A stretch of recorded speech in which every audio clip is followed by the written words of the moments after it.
Braves and the Dodgers. Little tale of the tape. Speaking of the boxing metaphor, the Atlanta Braves have been tremendous out of a gate. A great bounce-back season. Chris Sale will get the start. 6-1, 2.14 ERA. The former Cy Young Award winner. Facing the Dodgers, Emmett Sheehan, 2-1, 5.23 ERA. A Dodgers team that is in first place. As we take a look again at that tail of the tape, the Braves are scoring more runs, but it's close. The Dodgers are at 5.3. Braves are at 5.6. In terms of batting average, they're right there, 1-2. LA has a slight edge. In terms of home runs, both from the top four. And in terms of pitching, there is not much separating Los Angeles and Atlanta. So this could be a potential NLCS preview when it's all said and done. But, Yonder, your first thought about this Atlanta Braves team, Walt White's taking over, and they're back. Yeah, they're back. Look, I think when you look at them, hard hit percentage, barrel percentage, they're at the top 5. They're there. Defensively, they've done a tremendous job as well. They're leading the pack in the National League East as well. So, look, you look at this team, they're playing clean baseball. They're hitting the baseball. They're hitting fastballs. They're hitting mistakes. And I think for me, the biggest reasons has been Walt Weiss. Look, I was with him in 2020, and he was the bench coach. The bench coach and Walt Weiss is a different animal. The reason I say that is because he's in the weight room, he's in the lunch room, he's in the batting cage. This guy has been through it. He knows all the bad, he knows all the good, right? The manager, he kind of hangs out more in the office. You don't get to see the bad, you don't get to see the good. Walt Weiss does, and this roster is essentially pretty much the same roster they've had in the past. So I think for him, he knows where to push the button, where to get guys going, and look, their pitching has been tremendous. Suarez, Iglesias has been great. Dylan Lee has been amazing. The left-hander Bummer as well. And then obviously the starting rotation has given them quality innings. So, yeah, I think this Braves team can hold it. And I think this Braves team and the Dodgers team are one of the best in the National League. And I do think you learn from experience sometimes, John. Walt Weiss was the Rockies manager. Right. He saw what a challenge that was. Now he's got a lot more talent at his disposal with Atlanta and a lot more different resources. Yeah, I'm with you guys on Walt.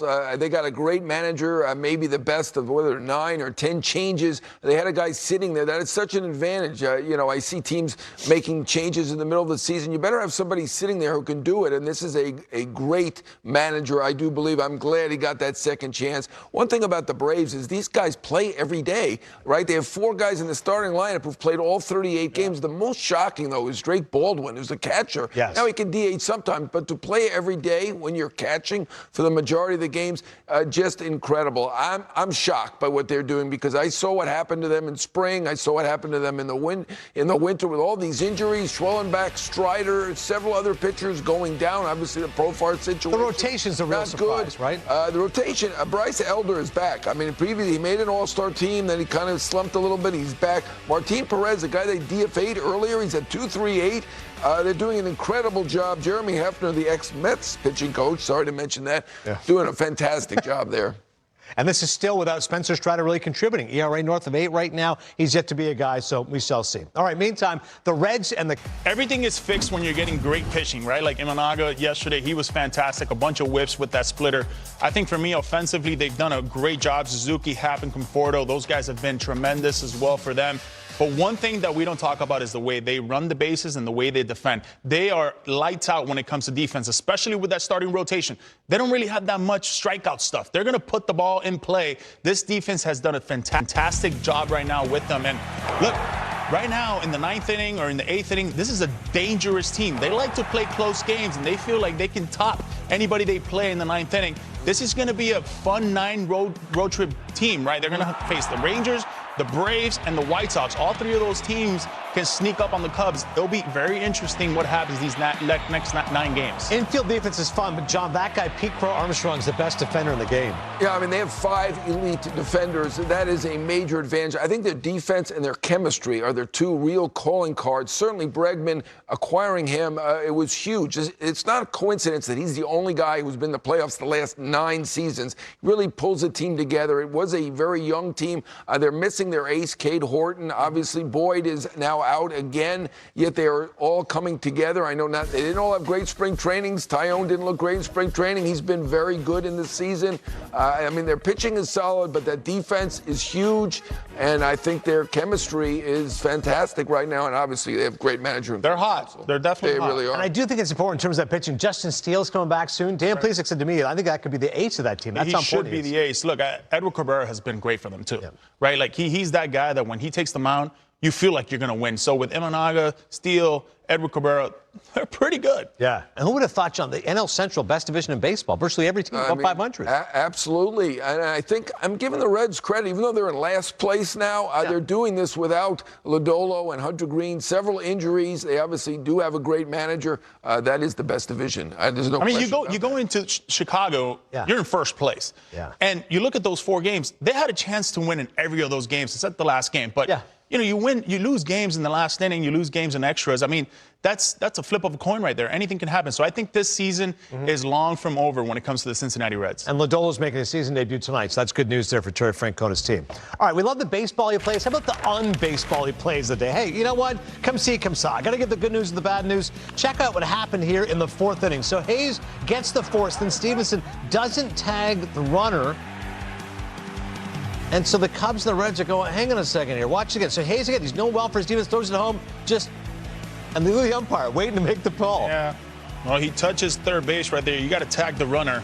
I think the runner had a lot to do with that play. I think Stevenson, the runner, got in the way there. They didn't see him tag. But listen, I've been there in that situation where you're in no man's land. You think you've got it all covered, and then next thing you know, the play's over with, and you don't do what you needed to do. So, yeah, it's happened to me in the past before where I felt like, hey, I'm on a position where I can make a play. I'm on a position where I'm safe, and I'm not really safe. This has happened to me. Obviously, not the same play, but I got this ball, and I thought I was on first base, and I lost first base.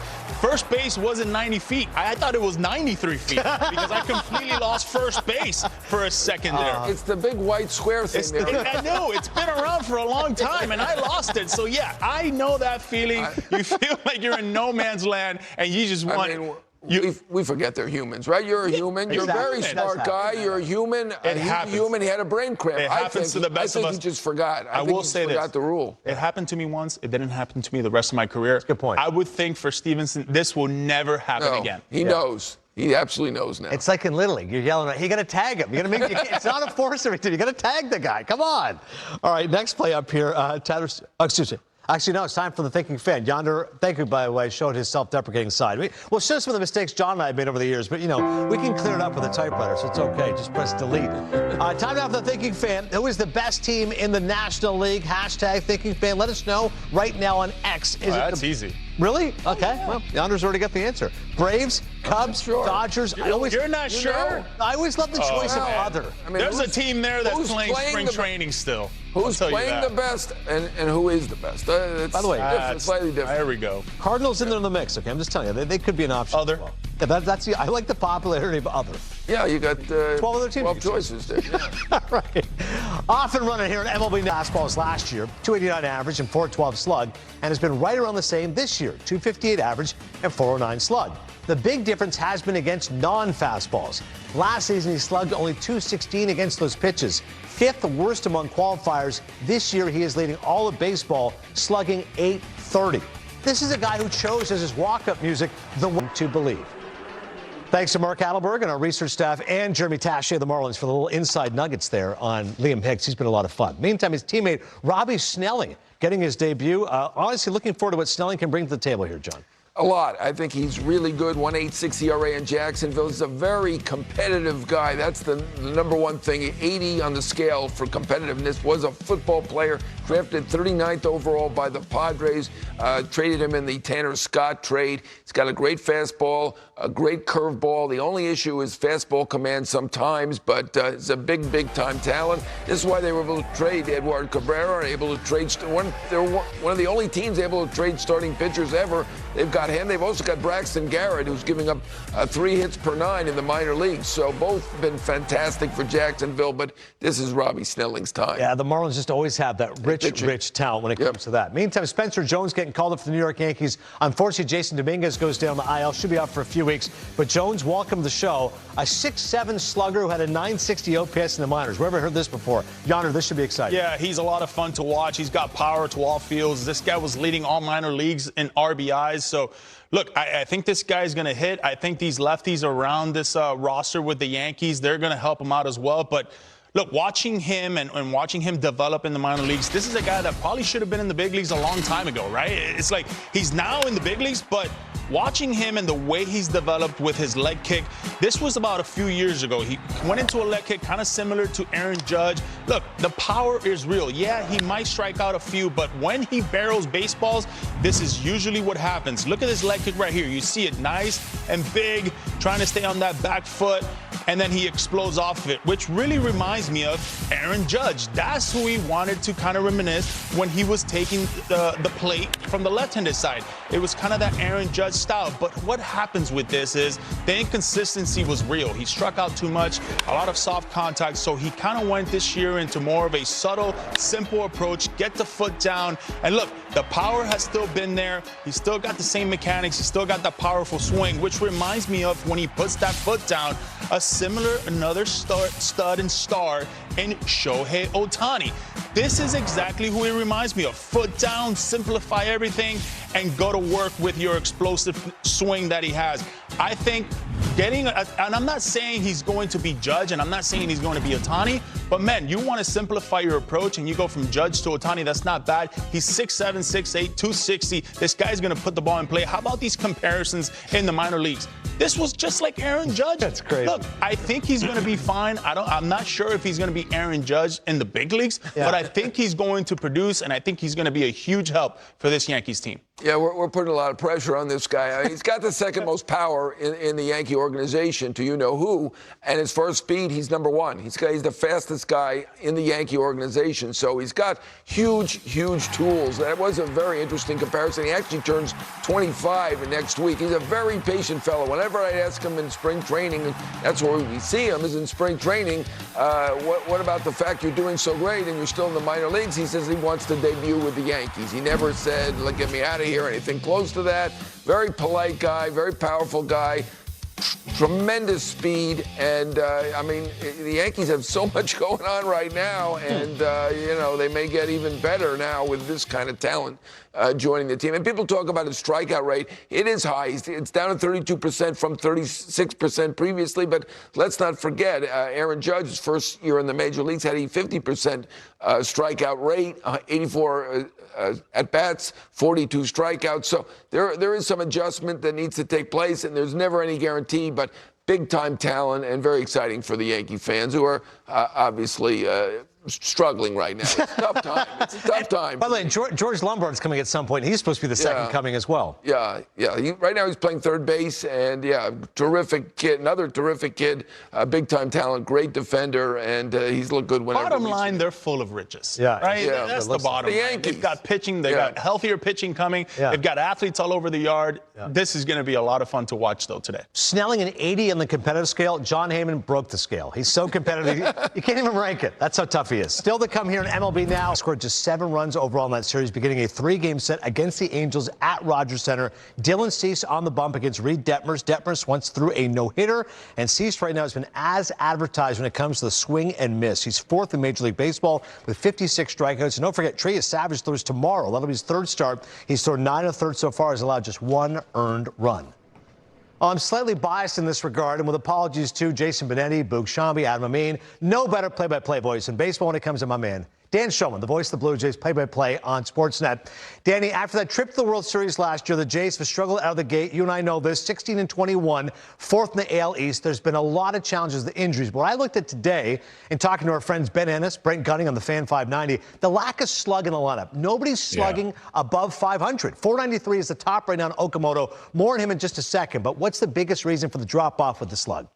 Well, first of all, thank you for the kind words. Once a Canadian, always a Canadian, and I can always count on you. So, the biggest reason for the lack of slug is the injuries that they've had. And a lot of teams have had injuries, but boy, the Blue Jays have been hit about as hard as anybody. George Springer suffered a fractured big left toe. He's missed 17 games. He's back now, but overall he missed 17 games.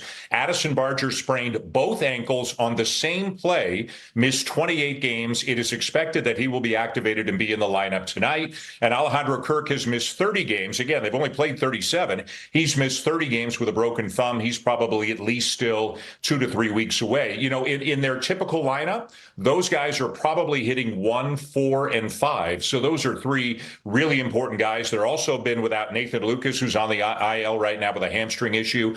And then there's Vladimir Guerrero Jr., who is hitting over 300 on the season, but only has 2 home runs so far. Everybody knows there's more in there than that, and they could really use some slug from him. But, you know, hopefully Springer getting closer to 100% healthy, Barger being back, Vladdy will get going at some point. They should be able to pick it up. And one guy that is providing some pop for this offense is the Japanese star Kaz Okamoto. First few games he looked great. Then it was like, oh my God, he can't hit an off-speed pitch. But now all of a sudden, he's become their slugger. What's impressed you most about him?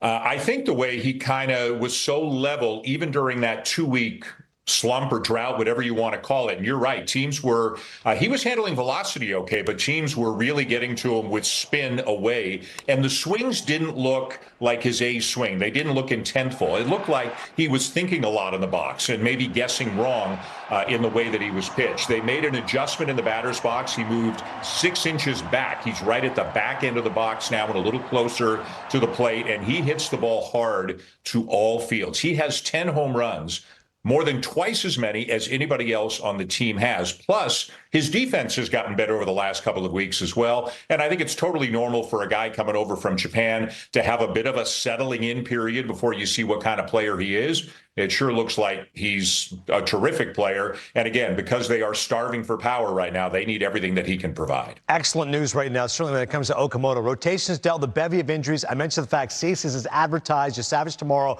But how about Patrick Corbin, Dan? $1 million, 1-year deal, fill some innings. He's got a 3.6 ERA. How do you see his role moving forward? He is very, very important because they've got a lot of guys, stop me if you've heard this before, on Shane Bieber, on the IL. Threw a side a couple of days ago, hasn't faced live batters, never mind getting into a rehab game.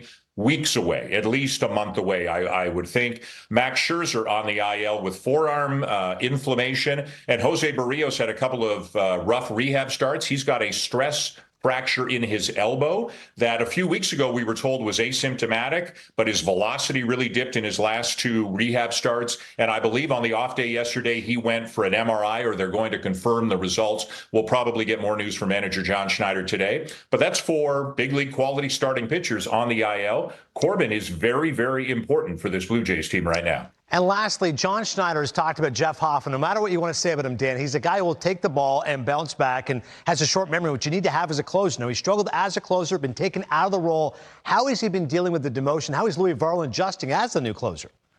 So if you want to use the 20 to 80 scouting scale, in terms of how Jeff Hoffman has dealt with it, it's an 80. Yeah. Unbelievably accountable. And I've talked to him, you know, everybody up here in the media in Toronto has talked to him. And he just wants to help the team win games. And he's been great since they moved him out of the closer's role. And I don't know that anything is permanent. I think production performance obviously dictates what happens in the future. He had his best outing a couple of days ago against the Rays, hit 98 several times, threw more fastballs, threw more strikes, got ahead of hitters, all that good stuff. Louis Varland's been sensational since they have moved him into the 9th inning spot. Listen, the best news is if both are pitching great, you can use them however you want. They've got Tyler Rogers, who goes about it in a very different way, but he's been just as effective. And hopefully they'll have Jimmy Garcia coming back in the next couple of weeks. He is getting close, too. The bullpen's probably been one of the strongest parts of this team, and I think the way that Hoffman has handled it has been a big reason for that. And last I looked, he was second in the big leagues in strikeout percentage to Mason Miller, which is incredible.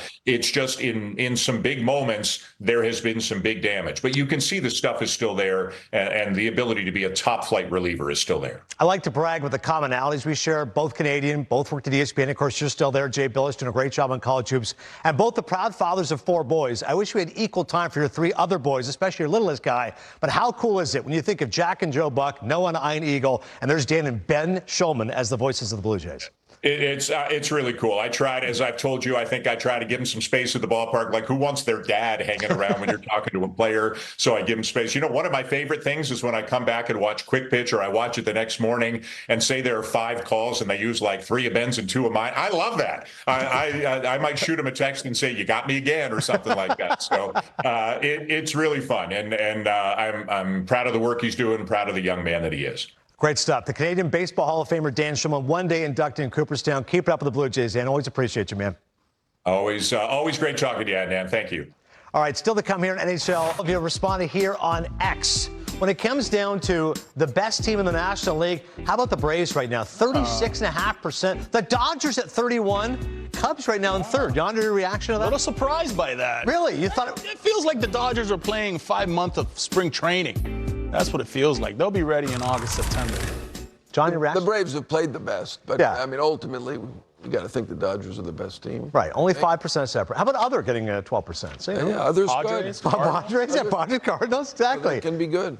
Don't count the Phillies. All right, 3 to see right now. It's 3-2. They are. Donnie, it's like a thumb war. Who gets to go first?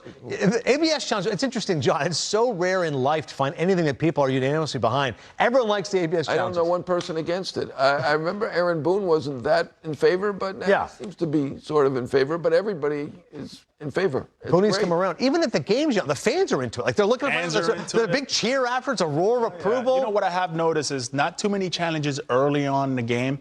They want to save them for later on in the game, especially if you've got the lead. You want to keep that for your catcher. If you don't have the lead, then offensively, you want to be as aggressive as you can later on in the game.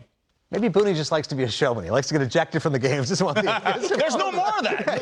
You don't have to argue anymore. He can still be ejected. He can do it. He can figure it out. Still find a way. Things are going too well for them. No question. Things are going well. It's time to wrap things up here in MLB Now. A little Think Baseball. Who was the last catcher to lead the National League in RBIs? Yonder Alonso. I was going to say Javi Lopez, Pudge perhaps, or Mike Piazza. Johnny Bench was kind of in there as an oldie. All great choices. I'm going to go with Mike Piazza. Okay, I like it. It's almost like an honorable mention for the other ones in case he gets it right, but he's going Piazza. I'm going to go with Bench. It's either Bench or Piazza, but I'll go Bench. Yogi Berra, are we going that far back or not? Let's see. Oh, National League, though. National. Darren Dalton, wow. Whoa, there we go. That is very impressive. I love the Gary Carter pick. Of course, the Expos 84. Bench, you guys were right. Did it 3 times. Of course, can't be back in the day of Brooklyn Dodgers. But Darren Dalton, man, I forget what a great run producer he was in 1992. Good stuff from Adelberg and Company. A little Philly love. All right, now or never. You going? Yeah, I'll go. I'm going to give the Rays some love. It's BK's favorite team, so he's not here. We're going to give him some honor. 7 wins in a row, 13 games with 3 runs or less until the 8-4 victory over the Red Sox. I mean, look, they're the second best team in the American League right now. I'm with him. Nothing after that. That's perfect. You think the Rays are legit, right? This is not a good story. They're always legit. They're good. This is like Murakami, where all the front office guys didn't nail it with that guy. We never nail it with the Tampa Bay Rays, and here they are again every year. Every year. Caminero, I love. Obviously, Aranda. Johnny Diaz with 1,000 hits yesterday. Yeah, former the batting 20th champion. Cuban to do that. I mean, that's great. Good love to Cuba. By the way, shout out to the fact Carlos Rodon's going to be back for the Yankees on Sunday. So Rob Parker's got the Yankees winning the World Series. Rob So Parker. That's what I got. But he said the Jays are done, by the way. I can't believe he said they're dead. It's like the Monty Python sketch. I'm not dead yet. Yes, you are dead. What was that nickname? The Yard? Yeah, you have the Yard couple. The Yard. That's. Where do you? No. I love Rob, but Rob's a great guy. Barakovich thumbs down. Poo, yeah. Michael K tried to sell, but the Yard couple. He tried. He gave it a shot. It didn't work. For John Heyman, Yonder Alonso, I'm Adnan Burke. Thanks for watching MLB Now. Me and Yonder will see you Saturday, 3-0.